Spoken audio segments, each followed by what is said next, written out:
እግዚአብሔር አምላካችን ሆይ አንተ እጅግ መሐሪ ቸር ርኅሩህ አምላካችን ነህ። የኛ ኃጢያትና በደል ካንተ ቢያርቀንም አንተ ግን ልጅህን ኢየሱስ ክርስቶስን ልከ ስለ ኃጢያታችን መስዋዕት እንዲሆን እንዲሞት ደሙ እንዲፈስ ስለላክልን እጅግ አድርገን እናመሰግናለን። ደግሞም ቤተክርስቲያንን ሰተህን በሰጠህን ቤተክርስቲያን በኩል ደግሞ እርስ በርስ መተናነጽ እንድንችል ቃልህን መማማር እንድንችል ይረዳህን ስላለ እጅግ አድርገን እናመሰግናለን። ዛሬም እንደቀድሞ ከቃልህ ልንማር በፊትህ አለን። መማር የሚገባንን ነገር በሙሉ መማር እንድንችል እንድትረዳን እኔም ቃልህን ስናገር በጥንቃቄና በማስተዋል መናገር እንድችል እንድትረዳኝ ለምንሃለው። ደግሞ የሚሰሙትም ደግሞ በማስተዋል መስማት እንዲችሉ እንድትረዳቸው ለምንሃለው። በኢየሱስ ክርስቶስ ስም አሜን። ባለፈው ሳምንት ክፍል አንድን ነበር ለማየት የሞከርነው። መጽሐፍ ቅዱስ የእግዚአብሔር መገለጥ እንደሆነ አስፈላጊነቱ ምን እንደሚመስል ለማየት ሞክረን ነበር የጨረስነው። ዛሬ ከባለፈው ሳምንት ነው የምንቀጥለው።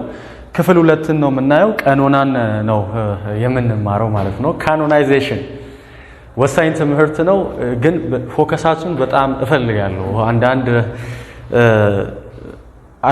አርጊመንት የሚያስፈልጋቸው ጉዳዮች ላይ የምገባበት መንገድ ትንሽ ፎከስ የሚያስፈልጋቸው ነገር እንደሆነ አስባለሁ። አንዳንድ ነገሩን እንዲሁ ትቼው ዝም ብዬ ላልፍ ነበር። ዕብራውያንን ስንማር አንዳንድ ነገሮችን ለመነካካት የሞከርኳቸው ጉዳዮች አሉ። እነሱን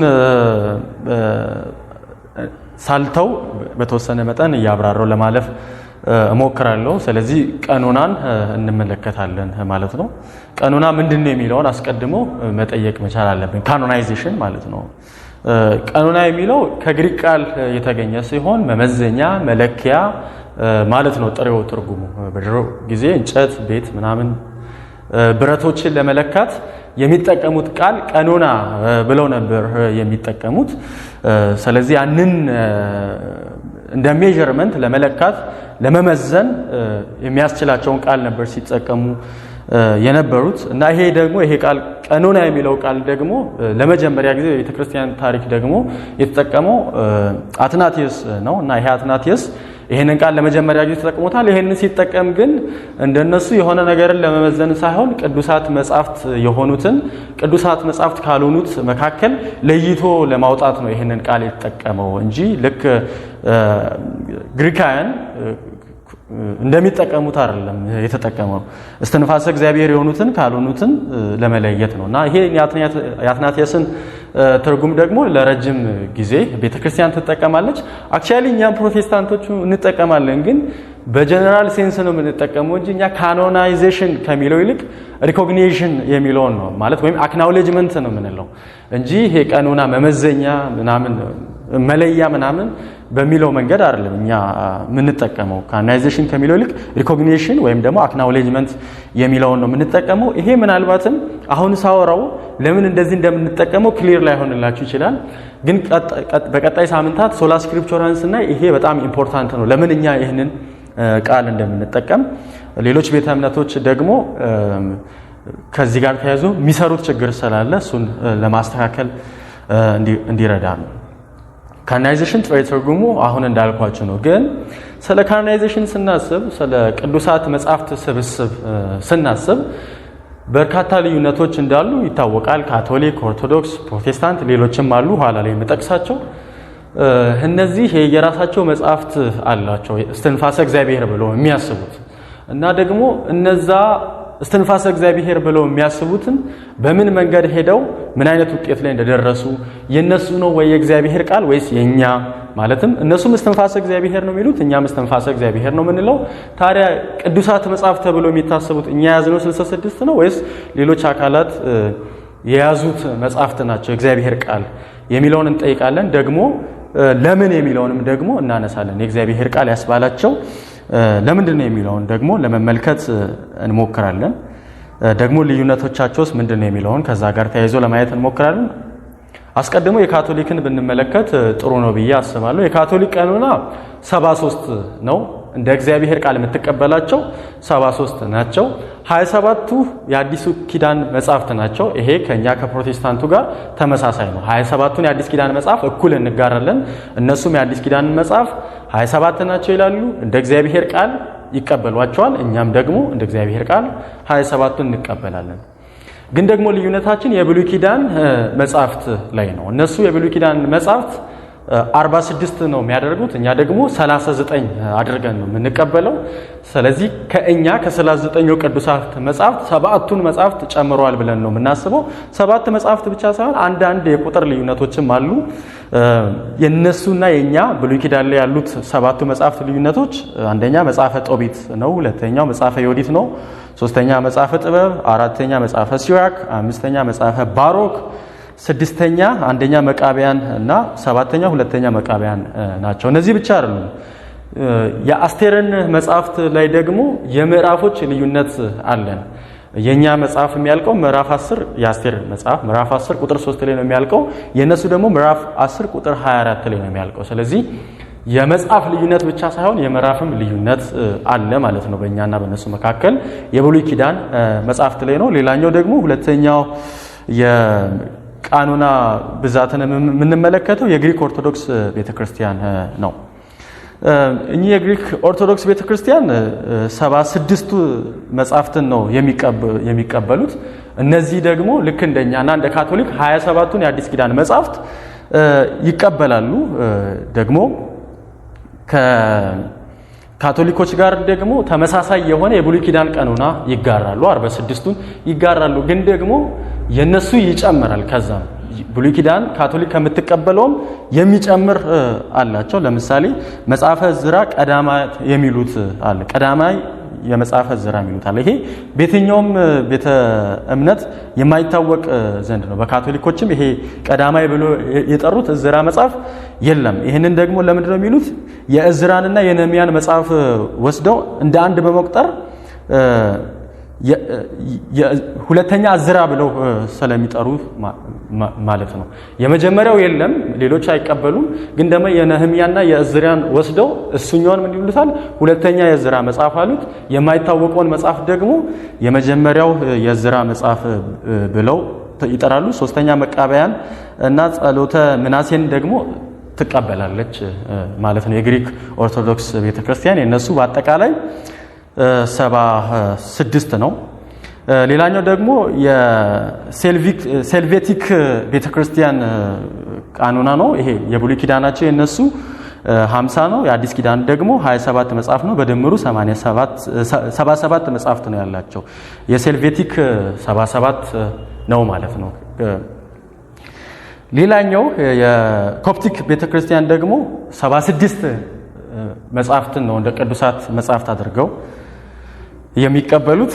ግን ደግሞ በመጨረሻነት እንድናየው የፈለኩት ትንሽም የሚያዝናናው ደግሞ የኢትዮጵያ ኦርቶዶክስ ቤተክርስቲያን ቀኖና ነው። በዓለም ላይ ካሉ የቀኖና መጽሐፍት ስብስብ ከፍተኛውን ስብስብ ያላት ኦርቶዶክስ ናት። የኢትዮጵያ ኦርቶዶክስ ቤተክርስቲያን ማለት ነው። ኢትዮጵያ ትለያለች ስንል በምክንያት ነው። የእግዚአብሔር ሀገር ናት። ከሌሎች ሁሉ በተለየ ሁኔታ 81 የቀኖና መጽሐፍት ዝርዝር ያላት የኢትዮጵያ ኦርቶዶክስ ቤተክርስቲያን ናት። ደግሞም ወጥነት የለውም። የኢትዮጵያ ኦርቶዶክስ ቤተክርስቲያን ቀኖና ካየን ለምሳሌ ለመጀመሪያ ጊዜ በ1878 ዓመተ ምህረት 66ቱ መጽሐፍት ብቻ ነበር ተርጉመው የተቀበሉት። ከዛ በ1953 ደግሞ 79 ሆኗል። 13 መጽሐፍ ተጨምሮ ማለት ነው። ከዛ ደግሞ በ1980 ደግሞ 85 መጽሐፍት ሆነው መጥቷል። ከዛ በ2000 ደግሞ በ2000 ዓመተ ምህረት በቅርቡ ደግሞ 81 ሆነ። ከ85 ደግሞ እንደገና ወርዶ 81 ሆነ።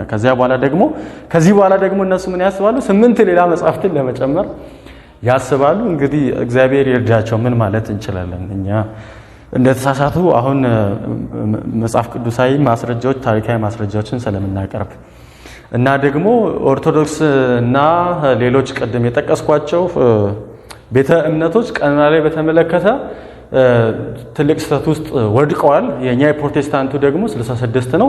39ኙ የብሉይ ኪዳን፣ 27ቱ ደግሞ የአዲሱ ኪዳን መጻሕፍት ብቻ ናቸው ቅዱሳት መጻሕፍት ብለን የምናስበው ማለት ነው። ስለዚህ ዛሬ የምናየው የብሉይ ኪዳንን ቀኖና አመጣጥና እንዴት የኛ 39ኙ ትክክል እንደሆነና የሌሎች እንዴት ስህተት እንደሆነ ለማየት እንሞክራለን ማለት ነው። አስቀድሞ መጠየቅ ያለብን ጥያቄ የብሉይ ኪዳን ቀኖና እንዴት ተጀመረ የሚለውን ነው። አይሁዶችን ጠላቶቻቸው በተለያየ መንገድ ሲያጠቋቸው ነበርና እነዚህን አይሁዶች ጠላቶቻቸው ሲያጠቋቸው ይወሯቸዋል፣ ቤተ መቅደሳቸውን ያፈርሳሉ። ማፍረስ ብቻ ሳይሆን ያሏቸውን መጻሕፍቶች ደግሞ ይሰርቃሉ። ከዛ ደግሞ ሀብታቸውን ንብረታቸውን ደግሞ ይበዘብዛሉ። ከዚህ የተነሳ ቅዱሳት መጻሕፍትን መሰብሰብ አስፈላጊ ሆኖ ታየ። ስለዚህ አይሁዳውያን ይህንን ፕሮብሌም ሶልቭ ለማድረግ ቅዱሳት መጻሕፍትን መሰብሰብ እንደጀመሩ ይታወቃል። ግን ደግሞ ችግሩ እሱ አይደለም። የአይሁድ መጻሕፍት ላይ አሁን እኛ በሌሎች ቤተ እምነቶችና በእኛ መካከል ልዩነት እንዲፈጠር ያደረገ አንድ ፕሮብሌም አለ። ያም ፕሮብሌም ምንድነው? በማሶሪክ ቴክስትና በሴፕቷጀንቱ መካከል ያለው ልዩነት ነው ማለት ነው። አሁን እዚህ ጋር ነው ቅድም ዕብራውያንን ሳወራ አብራራለሁ ለማለት ዕብራውያንን ሳስተምር አብራራለሁ ያልኩትን አሁንም ደግሞ እዚህ ጋር ነው። ማሶሬቲክ ቴክስት የሚባለው የአይሁድ የመጀመሪያው የተጻፈበት ቅጂ ነው ወይም ደግሞ መጽሐፍ ነው። ምን ማለት ነው? አይሁዳውያን አስቀድሞ ዕብራይስጥኛ ነው የሚያወሩት። ስለዚህ ያንን የዕብራይስጥን መጽሐፍ ደግሞ በጽሁፎቻቸው አስቀምጧል። ከዳንኤልና ከዕዝራ በስተቀር ሌሎች ሁሉ አርማይከኛ ናቸውና የዳንኤልና የዕዝራ መጽሐፍ አርማይከኛ ነው። ከዛ ደግሞ የተቀሩት ደግሞ በዕብራይስጥ ነው የተጻፉት። ግን ደግሞ የእስራኤል ማህበረሰብ በ300ኛው ዓመተ ዓለም በአሌክሳንድሪያ በሚገዛበት ግዛት የእስራኤል ማህበረሰብ ዕብራይስጥኛን ቋንቋ መናገር እየረሳ ግሪከኛን መናገር የጀመረበት ዘመን ነውና ከዚህ የተነሳ ዕብራይስጥኛን ስለረሱ የዕብራይስጥኛን መጽሐፍ ማንበብ አልቻሉም እና ከዛ 72 ሊቃውንታት ተሰብስበው በአሌክሳንደር ዘግሬት በሱ አማካኝነት ተሰብስበው የዕብራይስጥ ቅጂዎች ደግሞ ወደ ግሪከኛ እንዲተረጎሙ ተደረጉ። ይሄንን የተደረገበት ምክንያት ምንድነው? በቋንቋቸው የብሉይ ኪዳንን መጽሐፍት ማንበብ እንዲችሉ ታስቦ ነው። ችግሩ ምንድነው? የሴፕቷጀንቱና የማሶሬቲክ ቴክስቱ ልዩነት አላቸው። ልዩነታቸው የመጽሐፍት ልዩነትና የትርጉም ልዩነቶች አሏቸው። ማለትም የማሶሬቲክ ቴክስት ላይ የሌሉ መጽሐፍቶች በሴፕቷጀንቱ ላይ ተካተው ነበር። ግን ማሶሬቲክ ቴክስት የምንላቸው በዋናነት መጀመሪያ የሚይዙት በሶስት ነው የሚከፍሉት። ታናክ ብለው ነው ሶስቱን የሚጠሩት። አምስቱ መጽሐፍት የሙሴ መጽሐፍት ብለው የሚጠሩት አለ፣ ቶራ። እሱ ብቻ ሳይሆን the prophets book ብለው የሚጠሩት አለ፣ ነኢቪም ብለው የሚጠሩት ማለት ነኢቪም ብለው ነው የሚጠሩት። ከዛ ደግሞ ኬቱቪም ብለው ደግሞ የሚጠሩት ራይቲንግስ ብለው የሚጠሩት አለ ማለት ነው። ስለዚህ ታናክ ብለው የሚጠሩት በሶስት ነው የሚከፍሉት። ቶራ፣ ነኢቪም እና ኬቱቪም ብለው ነው የሚጠሩት። ቶራ ብለው የሚጠሩት አምስቱን የሙሴን መጽሐፍ የያዘ ሲሆን ነኢቪም ብለው ደግሞ የሚጠሩት ሜጀር ፕሮፌት እና ማይነር ፕሮፌት ብለው የሚጠሩት መጽሐፍቶች አሉ። ሜጀር ፕሮፌት የሚሉት የነ ዳንኤል፣ የነ ሕዝቅኤል፣ የነ ኢሳያስ ብለው የሚጠሩት መጽሐፍ ነው። ኬቱቪም ደግሞ የሚሉት የመዝሙረ ዳዊት፣ የምሳሌ መጽሐፍቶች ምናምን በዚህ ነበር ከፋፍለው የሚያስቀምጧቸው። በጣም የሚገርማችሁ እነዚህ ሶስቱ መጽሐፍት የሚከፋፍሏቸው አሁን ዛሬኛ እጃችን ላይ ካለው 39ኛው የብሉይ ኪዳን ጋር ተመሳሳይ ነው። የነሱ መጽሐፍት በሶስት የከፈሉት በእርግጥ 24 መጽሐፍ ነው፣ ግን ደግሞ የኛ 39 ነው። ለምንድን ነው የነሱ 24 ሆኖ የኛ 39 ከሆነ ተመሳሳይ ነው ልትል የቻልከው ካላችሁ እኛ አንደኛ ነገስት፣ ሁለተኛ ነገስት፣ አንደኛ ዜና፣ ሁለተኛ ዜና ብለን ስለከፋፈልነው ነው 39 የደረሰው እንጂ አስቀድሞ በማሶሬቲክ ቴክስት የነበሩትን ሙሉ ታናክ ብለው የሚጠሩትን ነው የምንቀበለው ማለት ነው። አስቀድሞ ማሶሬቲክ ቴክስት ላይ እነዚህ 24ቱ መጽሐፍ ወይም እኛ የምንቀበላቸው 39 የብሉይ ኪዳን መጽሐፍቶች ነው ያሉት። ግን ደግሞ ትራንስሌት ሲያደርጉ ወይም ደግሞ ወደ ከማሶሬቲክ ቴክስት ወደ ሴፕቷጀንቱ ወደ ግሪከኛው ሲቀይሩ ትራንስሌት ማድረግ ብቻ ሳይሆን አይሁዳውያን ከሚቀበሏቸው መጽሐፎች ውጪ ያሉ መጻሕፍቶችንም ወስደው ተርጉመው ለአሁን በ300ኛው ዓመተ ዓለም ለነበሩ ሰዎች አስቀምጠው ነበር እና በማሶሬቲክ ቴክስት ላይ የሌሉ በሴፕቱአጀንት ላይ ግን የተጨመሩ መጻሕፍቶችን ዝርዝር ነግራቸዋለሁ። መጽሐፈ ጦቢት፣ መጽሐፈ ዮዲት፣ መጽሐፈ ጥበብ፣ መጽሐፈ ሲራክ፣ መጽሐፈ ባሮክ፣ አንደኛ መቃብያን እስከ አራተኛ መቃብያን ድረስ ያለው ቀዳማይ ዝራ፣ ሶስተኛው ዝራና ጸሎተ ምናሴ ናቸው። እነዚህ ማሶሬቲክ ቴክስት ላይ የሌሉ ግን ሴፕቱአጀንቱ ላይ ያሉ የተተረጎሙ መጽሐፎች ናቸው። መጽሐፍቶች ብቻ ሳይሆን ሌላ የትርጉም ችግርም አለ። ደግሞ በማሶሬቲክ ቴክስትና በሴፕቱአጀንት መካከል ልዩነት አለ። ለምሳሌ በማሶሬቲክ ቴክስት ላይ በዕብራይስጡ ቅጂ ላይ የሌለው ግን ደግሞ በሴፕቱአጀንቱ ላይ ሪፈር የተደረገ የብሉይ ኪዳን ኮቴሽን አለ። ለምሳሌ ይህንን ማቴዎስ ወንጌል ምዕራፍ 12 ቁጥር 18 ላይ ያለው ማለት ነው። ይህም የሆነው በነቢዩ በኢሳይያስ እንዲህ ተብሎ የተነገረው ትንቢት ይፈጸም ዘንድ ነው። እነሆ የመረጥሁትን የምወደውና በእርሱ ደስ የሚለኝ አገልጋዬ መንፈሴን በእርሱ ላይ አኖራለሁ፣ እርሱም ለአሕዛብ ፍትሕን ያውጃል ይላል። ይሄ ቀድሞ በነበረው የዕብራይስጥ ቅጂ ላይ የሌለ ግን ደግሞ በማሶሬቲክ ቴክስት ላይ ደግሞ በግሪኩ በተተረጎመው ላይ ደግሞ ያለ ነው። ይሄ ገብቷል። እሱ ብቻ አይደለም።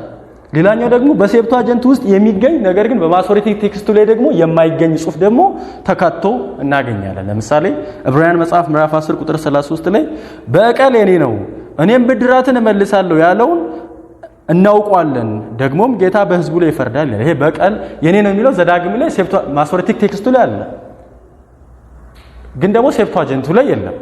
ግን ደግሞ ሌላ በጣም የሚገርማችሁ እዚሁ ዕብራውያን መጽሐፍ ምዕራፍ 10 ቁጥር 30 ላይ አሁን ያነበብነው ላይ ሁለተኛው ክፍል ጌታ በሕዝቡ ላይ ይፈርዳል የሚለው በሴፕቱአጀንቱ ውስጥ የሚገኝ ምንባብ ነው። ደግሞ በማሶሬቲክ ቴክስቱ ላይ ደግሞ የለም። ዘዳግምን ሄዳችሁ አንብቡ። የኛ ከማሶሬቲክ ቴክስት የብሉይ ኪዳኑ ስለተቀዳ ማለት ነው። እዛ ላይ ቼክ ማድረግ ትችላለህ። የለም። ይሄ ግን ያለው የት ነው? ሴፕቱአጀንቱ ላይ። ስለዚህ ይሄ ጥያቄ ፈጠረባቸው። በዘመኑ የነበሩ አይሁዳውያን ላይ ጥያቄ ፈጠረባቸው። ማሶሬቲክ ቴክስት ላይ ያለው መጽሐፍ አይሁዳውያን የሚቀበሉት ታናክ ብለው የሚቀበሉት እና አሁን ላይ ደግሞ በሴፕቱአጀንቱ ላይ ያሉት የመጽሐፍት ብዛት፣ የትርጉም ልዩነቶች ማሶሬቲክ ቴክስት ላይ ያለ ሴፕቱአጀንት ላይ ግን የሌለ፣ ሴፕቱአጀንት ላይ ደግሞ ያለ ማሶሬቲክ ቴክስት ላይ የሌለ፣ ይሄ ነገር እንዴት ሊሆን ይችላል የሚል ጥያቄ ውስጥ ገብተዋል። ያንን ጥያቄ ለማጥራት የሚደረገው ጥረት ነው በእኛና በሌሎች ቤተ እምነቶች መካከል ያለው የብሉይ ኪዳን ቀኖና ልዩነት የፈጠረው ማለት ነው። እኛ ፕሮቴስታንቶቹ የማሶሬቲክ ቴክስቱን ነው እንጂ የምንቀበለው የሴፕቱአጀንቱን አይደለም። ታናክ ተብሎ የተጠቀሱትን የብሉይ ኪዳን 24ቱን መጽሐፍ ነው የምንቀበለው ማለት ነው። ለምንድን ነው እኛ ፕሮቴስታንቶቹ የማሶሬቲክ ቴክስቱን ተቀብለን የሴፕቱአጀንቱን የማንቀበለው ካልን የመጀመሪያው ምክንያታችን እኚህ ማሶሬቲክ ቴክስት የተጻፉት በኢንተርቴስተመንታል ፔሪድ ነው። ማለትም በ400 የዝምታ ዓመት ተብሎ በሚታሰቡበት ጊዜ ነው። ሚልኪያስ የመጨረሻው ነቢይ ተደርጎ ነው የሚታሰበው። ከዛ ደግሞ ከሚልኪያስ በኋላ የመጡ ሰዎች የጻፉት ጽሑፍ ስለሆነ ሴፕቱአጀንቱ ላይ የተካተቱት እነሱን አንቀበላቸውም። በዚህ ምክንያት ሪጀክት እናደርጋለን። የአይሁድም ትውፊት ደግሞ እንደሚነግረን ከሆነ ሚልኪያስ የመጨረሻው ነቢይ አድርገው ነው የሚያስቡት። ማለትም ከዛ በኋላ እግዚአብሔር የተናገረው ያስነሳው ያጻፈው ሰው የለም ተብሎ ይታሰባል እና እነ ጄሮምም ደግሞ የአይሁድ የብሉይ ኪዳን የመጨረሻው ነቢይ ሚልኪያስ ነው ብለው ነው የሚያስቡት። በተለይም ደግሞ ማቴዎስ ወንጌል ምዕራፍ 23 ቁጥር 35 ይሄንን ሰፖርት ያደርገናል። ስለዚህ ከጻድቁ ከአቤል ደም ጀምሮ በመቅደሱ በመሠዊያው መካከል እስከ ገደላችሁት እስከ ባራሂው ልጅ እስከ ሰካርያስ ድረስ በምድር ላይ ለፈሰሰው ንጹህ ደም እናንተ ተጠያቂ ናችሁ ይላል። ኢየሱስ እዚህ ጋር ምን እያለ ነው? ከመጀመሪያው እስከ መጨረሻው ያለውን መጽሐፍ እዚህ ጋር እየጠቀሰ ነው። የብሉይ ኪዳን የመጨረሻው መጽሐፍ የትንቢተ ዘካርያስ ነው። በአቀማመጡ ግን መጨረሻ ላይ እኛ የምናየው የሚልኪያስ መጽሐፍ ነው። ያው ሚልኪያስ እንደምናውቀው ዘካርያስ ከኖረበት እድሜ ከ20 ዓመት በፊት የነበረ ሰው ነው። ስለዚህ በጊዜ ቅደማ ተከተል መጨረሻ ላይ መሆን ያለበት የትንቢተ ዘካርያስ መጽሐፍ ነው። ምክንያቱም ሚልኪያስ ከዛ ቀደም ብሎ ባሉ 20 ዓመታት ውስጥ የነበረ ሰው ስለሆነ፣ ስለዚህ ጌታ ኢየሱስ ክርስቶስ ከመጽሐፉ መጀመሪያ እስከ መጽሐፉ መጨረሻ እያለ ነው። ስለዚህ ይሄኛው አንድ የሚነግረን ነገር ምንድነው? ዘካርያስ የብሉይ ኪዳኑ የመጨረሻው ነብይ እንደሆነ ያሳየናል ማለት ነው። ዮሴፍ ወልደ ኮሪዮስ እንደሚናገረው ከሆነ ቅዱሳት መጻሕፍት በዕዝራ አማካኝነት በፋርስ ንጉስ ከ465 እስከ 425 ዓመተ ዓለም የተዘጋጀ እንደሆነ ጽፏል። ስለዚህ የብሉይ ኪዳን ቀኖናዎች አስቀድሞ በዘካርያስ እንደተዘጉ ነው የሚናገረው። የብሉይ ኪዳን ቀኖናን በተመለከተ የአይሁድ የታሪክ ምሁር የሆነው ጆሴፈስ እነዚህን 24ቱን መጽሐፍ ወይም ደግሞ እኛ አሁን የምንከተላቸውን 39ኙን መጽሐፍ የአይሁድ ማህበረሰብ እንደሚቀበል ሜንሽን ያደርጋል ማለት ነው። ስለዚህ የአይሁዳውያን መጽሐፍ 39ኙ የብሉይ ኪዳን መጽሐፍት ናቸው ብሎ ጆሴፈስ ያስቀምጣል ማለት ነው። የአሌክሳንድሪያው ደግሞ ይሄም የአይሁድ የታሪክ እንትን ነው ምሁር ነው ወይም ጻፊ ነው። ፋይሎ የሚባለው ደግሞ ይሄም የብሉይ ኪዳን መጽሐፍት አይሁዳውያን የሚቀበሉት እኛ አሁን ዛሬ ላይ የምንቀበለውን አይነት መጽሐፍ እንደሆነ በተመሳሳይ መንገድ ያስቀምጣል። ጌታ ኢየሱስ ክርስቶስ ራሱ እነዚህን የአይሁድን 39ኙን እኛ የምንቀበላቸውን ወይም ደግሞ 24ቱን የአይሁድን መጽሐፍ ሪኮግናይዝ እንዳደረገ መመልከት እንችላለን። ሉቃስ ወንጌል ምዕራፍ 24 ቁጥር 44 ላይ እነርሱም ከናንተ ጋር በነበርሁበት ጊዜ በሙሴ ሕግ በሙሴ ሕግ 1 ከዛ በነቢያት 2 በመዝሙር መጽሐፍ ስለኔ የተጻፈው ሁሉ ይፈጸም ዘንድ ይገባል ብዬ ነገርኋችሁ ቃል ይሄ ነው ይላል። እኚህ ሶስቱን መጽሐፍ ቅድም አይሁዳውያን የሚቀበሉት ታናክ ብለን የጠራናቸው ምንድናቸው ብለናል? ቶራ ብለናል። 5ቱ መጽሐፍ ነኢቪም እና ደግሞ ኬቱቪም ብለው የሚጠሩት ነው። ኢየሱስ ክርስቶስ ሶስቱን የጠቀሰው እዚህ ጋር ያ ማለት ታናክን ነው ኢየሱስ ክርስቶስ የተጠቀሰ ያለው። አይሁዳውያን የሚቀበሉትን እነዚህን 24ቱን መጽሐፍ ወይም እኛ የምንቀበለውን 39ኙን መጽሐፍ ሪኮግናይዝ አድርጓል ማለት ነው። ስለዚህ ኢየሱስ ክርስቶስ እነዚህን 39ኙን መጽሐፍ ዕውቅና ሰጥቷቸዋል ማለት ነው። እና ደግሞ በጣም በሚገርም ሁኔታ ስለ መሲሁ ደግሞ እነዚህ መጽሐፍት ይናገራሉ ብሎ ነው። ምክንያቱም ስለ እኔ ተጻፈው ብሎ ስለሚል ማለት ነው።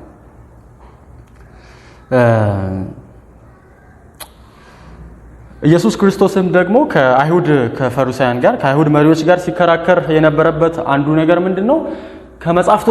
መጽሐፍቶቻቸውን በተመለከተ ሳይሆን ሲከራከር የነበረው መጽሐፍቶቻችን በተመለከተ ያላቸውን መረዳት ነበር ሲቃወም የነበረው እንጂ መጽሐፍቶቻቸውን ኢግኖር አላደረገም፣ ለማረም ለማስተካከል አልሞከረም። እነዚህን ሶስቱን መጽሐፍት ግን እንደውም ሪኮግናይዝ አድርጓል። በጣም የሚገርመው ግን አሁን ኦርቶዶክስ፣ ካቶሊክ፣ ሌሎች ቤተ እምነቶችም እነዚህን መጽሐፍት አንቀበልም ብለው የሚያስቡት አንዱ ምክንያት እስትንፋሰ እግዚአብሔር የሆኑትን አይሁዳውያን መለየት ስለማይችሉ ነው ብለው ሙግት ያቀርባሉ። ይህንን ወደታች ለማየት እንሞክራለን። በእርግጥ እነዚህ አሁን ማሶሬቲክ ቴክስት ውጭ ያሉ ሴፕቷጀንት የሆኑት ወይም ደግሞ አፖክሪፋ ተብለው የሚጠሩ መጽሐፎችን ሐዋርያቱ ተጠቅሟል። ግን ሐዋርያቱ የተጠቀሙበት ራሱን የቻለ መንፈስ አለ። እንደ ስልጣን ምንጭ አድርገው አይደለም ያንን የተጠቀሙት።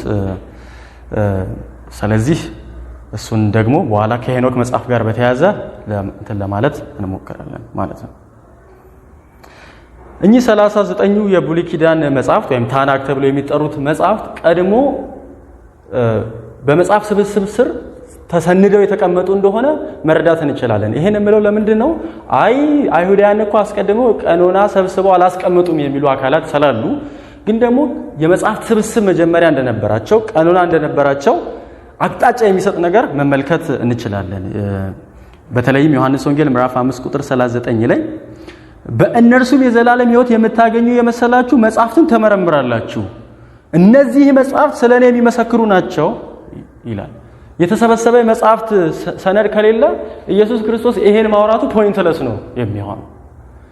እነሱ የሚቀበሏቸውን መጽሐፍ ሪፈር እያደረገ ካልሆነ ፖይንትለስ የሆነ ሙግት ነው የሚሆነው። ስለዚህ ኢየሱስ ክርስቶስ እናንተ አሁን እጃችሁ ላይ ያሉ መጽሐፍቶች ስለኔ ይናገራሉ ይላል፣ ግን ደግሞ እናንተ ሕይወት እንዲሆንላችሁ ደግሞ ወደ እኔ አትመጡም ብሎ ደግሞ ይወቅሳቸዋል። ስለዚህ አስቀድሞ የተሰነደ የሚቀበሉት የመጻሕፍት ስብስብ አለ ማለት ነው። እዚህ ጋር የሚነሳ ሌላ ጥያቄ አለ። ምን አይነት ጥያቄ? እኛ የአይሁድን መጽሐፍ ሙሉ በሙሉ እንደ እግዚአብሔር ቃል እንቀበላለን ብለን ነው የወሰድነው። ምክንያቱም ይሄንን የምንለው ለምንድን ነው?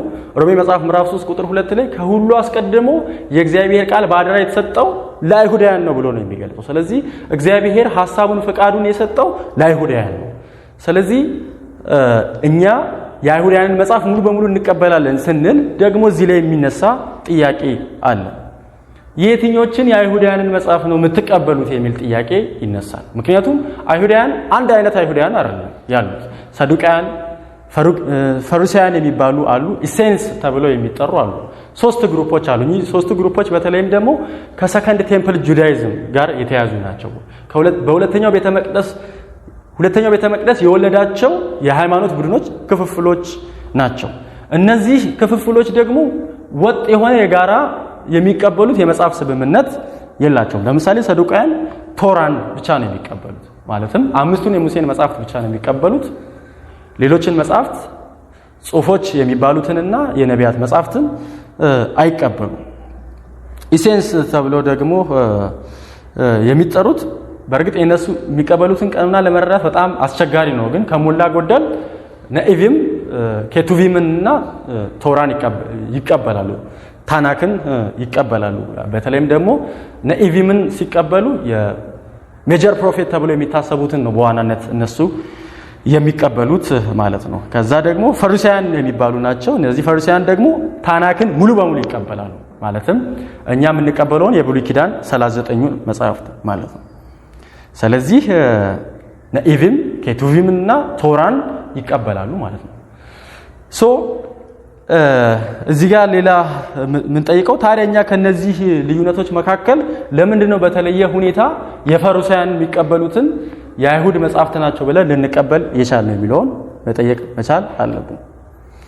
ምክንያቱም ጌታ ኢየሱስ ክርስቶስ እነዚህ ታናክን ሪኮግናይዝ ስላደረገ ማለት ነው። ሉቃስ 24 ቁጥር 44 ቀደም ያነበብነው እነርሱም ከእናንተ ጋር በነበርሁ ጊዜ በሙሴ ሕግ በነቢያት በመዝሙራት ስለኔ የተጻፈው ሁሉ ይፈጸም ዘንድ ይገባዋል ብዬ መሰከርሁላችሁ የሚለው ማለት ነው። ኢየሱስ እነዛን መጽሐፎች ናቸው ሪኮግናይዝ ያደረገው። ከዛ ከአቤል ጀምሮ እስከ ዘካርያስ እስከ ካህኑ ዘካርያስ ድረስ ያለውን በመጥቀሱ ሪኮግናይዝ ያደረገው የተቀበለውና ኢየሱስ ክርስቶስ እየሞገተ የነበረው የታናክን መጽሐፍቶች ናቸው ማለት ነው። እሱ ብቻ አይደለም። ጌታችን ኢየሱስ ክርስቶስም ሐዋርያቱም እነዚህን መጽሐፍቶች በተደጋጋሚ ሲጠቅሷቸው እንመለከታለን። ከ39ኙ የብሉይ ኪዳን መጽሐፍት ጠቅሰው ሲያስተምሩ እንመለከታለን ማለት ነው። ሌላ ደግሞ ከኢየሩሳሌም መፍረስ በኋላ በ90 ዓመተ ምህረት በጃምኒ የአይሁድ ማህበረሰብ ሁለተኛው ቤተ መቅደስ ከፈረሰ በኋላ በ70 ኤዲ ያ መቅደስ ከፈረሰ በኋላ በጃምኒ የአይሁድ ማህበረሰብ ተሰብስበው የማሶሬቲክ ቴክስቱን ተቀብለው የሴፕቷጀንቱ ደግሞ ሙሉ በሙሉ ሪጀክት አድርገውታል።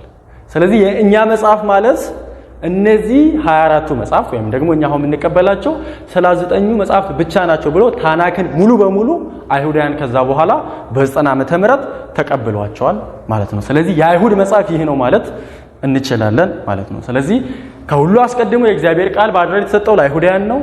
ደግሞ ይሄንን ለአይሁዳውያን የተሰጠውን መጽሐፍ ደግሞ ሪኮግናይዝ አድርጎታል ጌታ ኢየሱስ ክርስቶስ።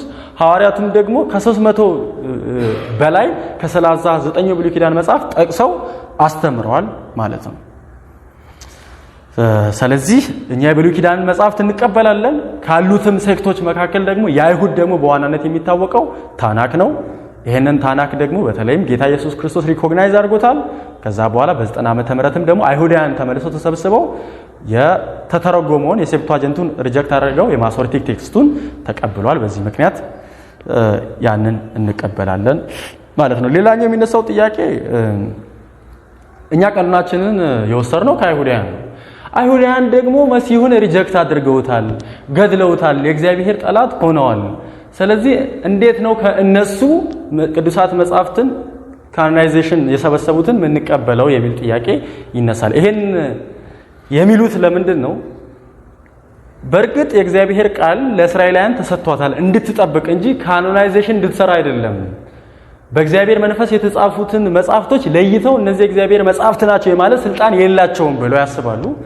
ስለዚህ እነዚህ መጻሕፍት የእግዚአብሔር እስትንፋስ ያለባቸው ናቸው ብለው መለየት መወሰን የሚችሉት ደግሞ በእግዚአብሔር መንፈስ የምትመራው ቤተክርስቲያን መሆን መቻል አለባት ብለው ስለሚሞግቱ ምን አይነት ጥያቄ እኛ ጋር ያመጣሉ? ከአይሁዳውያን የመጣው መጽሐፍ መሲሁን የሰቀሉትን መጽሐፍ የእግዚአብሔር ቃል ብለው ካናይዝ ያደረጉትን እንዴት ትቀበላላችሁ ብለው ሙግት ያደርጋሉ። ይሄ በእርግጥ ፋላሲ ነው፣ ጄኔቲክ ፋላሲ የሚባል ነው። ምንጩ የተበላሸ ስለሆነ ከምንጩ የሚወጣው የትኛውም ነገር ስህተት ነው ብለው ነው የሚያስቡት ማለት ነው። ማለትም ማስረጃው በብዙ መንገድ እውነተኛ መሆኑን ሊረጋገጥ ይችላል። ግን ደግሞ እነሱ ማስረጃው ተረጋገጠ አልተረጋገጠ ጥያቄያቸው ጉዳያቸው አይደለም። የነሱ ጉዳይ ምንድነው? ምንጩ ወረደ የተበላሸ ነው። ስለዚህ አይሁዳውያን መሲህን ሪጀክት አድርገውታል። የአጋንንት ማህበር ናቸው። ከአጋንንት እውነት ሊወጣ አይችልም። ስለዚህ ምናምን ብለው እንዲህ አይነት ድምዳሜ ላይ ይደርሳሉ። በእርግጥ ይሄ ፋላሲ ስለሆነ ሪጀክት እናደርጋለን። ሙግት ይዘው ይምጡና እንሟገታለን ይሄንን በተመለከተ። ሌላኛው ደግሞ የሚነሳው ጥያቄ ይሁዳ መልእክት ቁጥር 14 ላይ ያው ምዕራፍ 1 እንበለው ችግር የለውም፣ አንድ ምዕራፍ ብቻ ነው ያለው። ቁጥር 14 ላይ ያለው ነው። ከአዳም ጀምሮ ሰባተኛ የሆነው ሄኖክ ስለ እነዚህ ሰዎች እንዲህ ሲል ተነብዮአል። እነሆ ጌታ ከአላፋት ቅዱሳን ጋር ይመጣል የሚለው እዚህ ላይ ጥያቄ ይነሳል። እዚህ ላይ የሚነሳው ጥያቄ የመጽሐፍ ቅዱስ አካል ያልሆነ ብላችሁ የምታስቡት ግን ደግሞ በሄኖክ መጽሐፍት ላይ የሚገኘውን ያንን ጽሑፍ እናንተ የይሁዳ መልእክት ጠቅሶታል፣ ኮት አድርጎታል። ስለዚህ የፕሮቴስታንቱ መጽሐፍ ደግሞ ይሄ የሄኖክ መጽሐፍ የለውም፣ እኛ ደግሞ ይሄ መጽሐፍ አለን። የአዲስ ኪዳን ጻፊዎች ኮት አድርገውታል። ከዛ ደግሞ መጽሐፉም ደግሞ አለ። ስለዚህ እንደ እግዚአብሔር ቃል እንቀበለዋለን። እናንተ ደግሞ ይሄንን መጽሐፍ በእጃችሁ ስለሌለ ደግሞም ይሄኛው የይሁዳ መልእክት ላይ ደግሞ ኮት መደረጉ እንዴት ታዩታላችሁ ብለው ጥያቄ ይጠይቃሉ። ማለትም ከየት ኮት አደረገው? ኦብቪየስሊ ከሄኖክ መጽሐፍ። ስለዚህ ከሄኖክ መጽሐፍ ኮት ካደረገ የሄኖክ መጽሐፍ የእግዚአብሔር ቃል ነው ብለው ሙግት ያቀርባሉ። እዚህ ጋር ደካማ የመከራከሪያ ሙግት እንዳላቸው አስባለሁ። ከሄኖክ መጽሐፍ መጠቀሱ የሄኖክ መጽሐፍ የእግዚአብሔር ቃል ስለመሆኑ ማረጋገጫ ሆኖ መቅረብ አይችልም። ግን ይህንን ለማስረዳት ከመሄዴ በፊት እነሱን መልሰን ይህንን ጥያቄ መጠየቅ መቻል አለብን ብዬ አስባለሁ። ከሄኖክ መጽሐፍ መጠቀሱ የሄኖክ መጽሐፍ የእግዚአብሔር ቃል መሆኑን የሚያረጋግጥ ከሆነ ወደ ላይ ትንሽ ቁጥር ወጣ ብለን እዛው የይሁዳ መልእክት ላይ ያለውን እንመልከት። ቁጥር 9 ላይ የመላእክት አለቃ የሆነው ሚካኤል እንኳን ስለ ሙሴ ሥጋ ከዳቢሎስ ጋር በተከራከረ ጊዜ ጌታ ይገሥጻ አለው እንጂ የስድብን ቃል በመናገር ሊከሰው አልደፈረም ይላል። ይሄ በቅዱሳት መጻሕፍት ውስጥ የሉም፣ በአፖክሪፋ ውስጥ የሉም። ይሄንን ሙግት የሚያቀርቡትም ኦርቶዶክሶችም ካቶሊኮችም ይሄ መጽሐፍ የላቸውም። ይሄ መጽሐፍ ደግሞ የተጠቀሰው አሰምፕሽን ኦፍ ሙሰስ ከሚባል መጽሐፍ ነው። ይሄ ጽሑፍ የወሰደው ጸሐፊ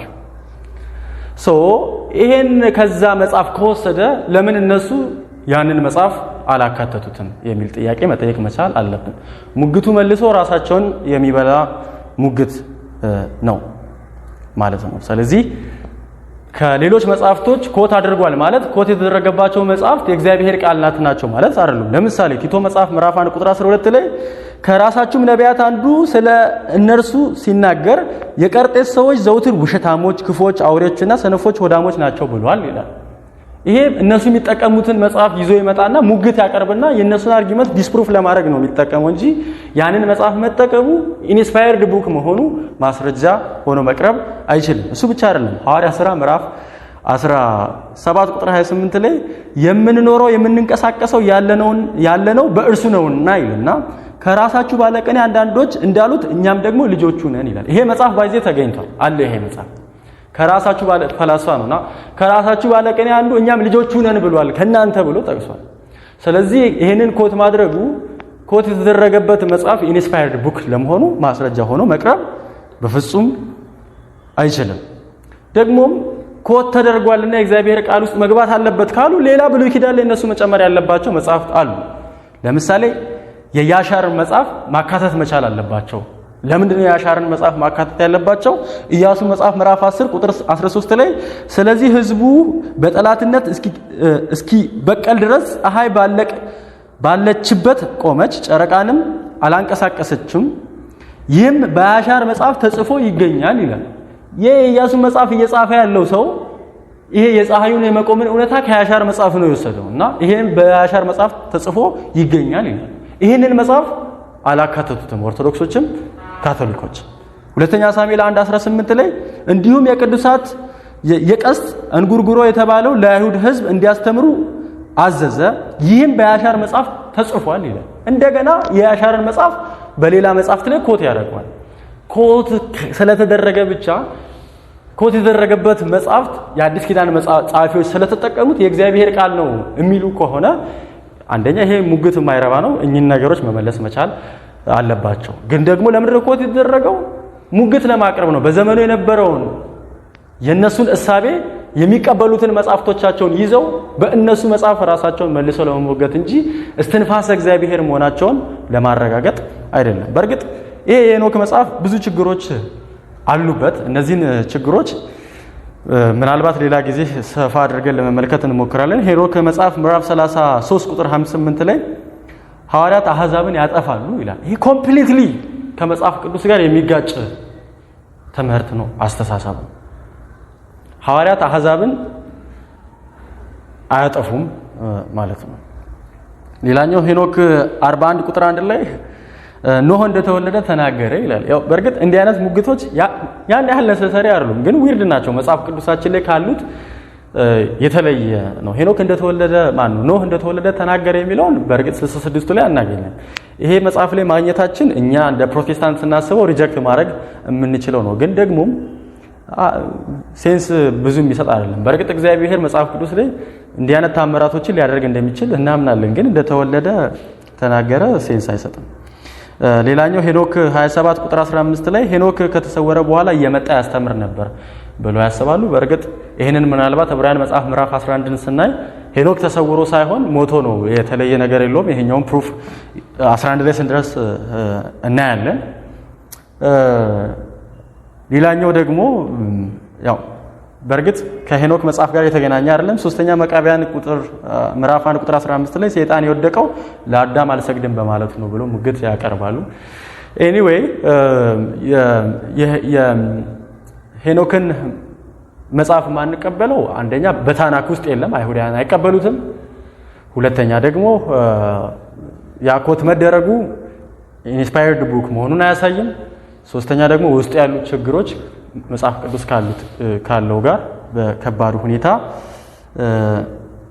ይጋጫል ማለት ነው።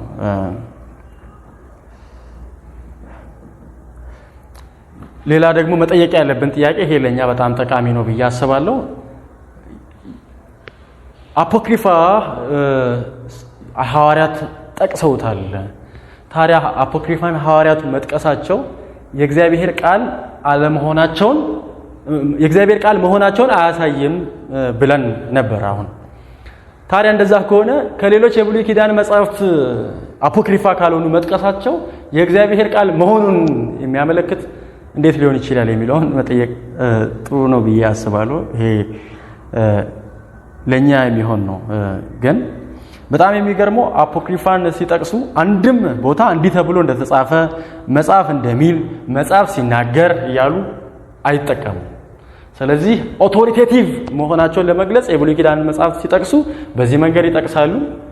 አፖክሪፋን ሲጠቅሱ ግን እነዚህ ኦቶሪቲ እንደሌላቸው ለማሳየት በዚህ መንገድ ይጠቅሱታል ማለት ነው። ጌታችን ኢየሱስ ክርስቶስ አልተጠቀማቸውም እነዚህን አፖክሪፋዎችን።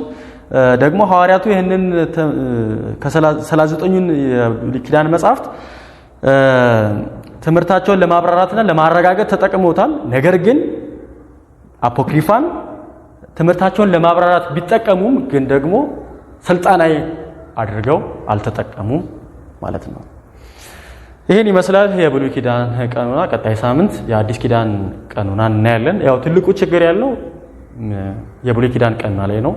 አዲስ ኪዳን ላይ ብዙም ችግር የለውም። 27ቱን ኦልሞስት ልዩነት የለንም እንቀበላለን። እና ምናልባትም አሁን ቅድም ያልኳችሁ የኦርቶዶክስ ቤተክርስቲያን ችግር እየፈጠረች ስለሆነ ከዛ አንጻርም እንትን ተጨምሮ ኋላ ላይ ልናገኝ እንችላለን። 8 መጽሐፍት ሊጨምሩ ዝግጅታቸውን አጠናቀው ጨርሰዋል። ከዛ ውጭ ግን የአዲስ ኪዳን መጽሐፍት 27 ናቸው በዓለም አቀፍ ስምምነት ያለው ነው። እነሱ እንዴት እንደተቀነኑ እዛ ላይ ያሉ ኮንትሮቨርሲዎችን ምናምን ቀጣይ ሳምንት እናያለን። ከዛ በኋላ ባለው ደግሞ ሶላ ስክሪፕቹራን እንመለከታለን ማለት ነው። ይሄን ይመስላል።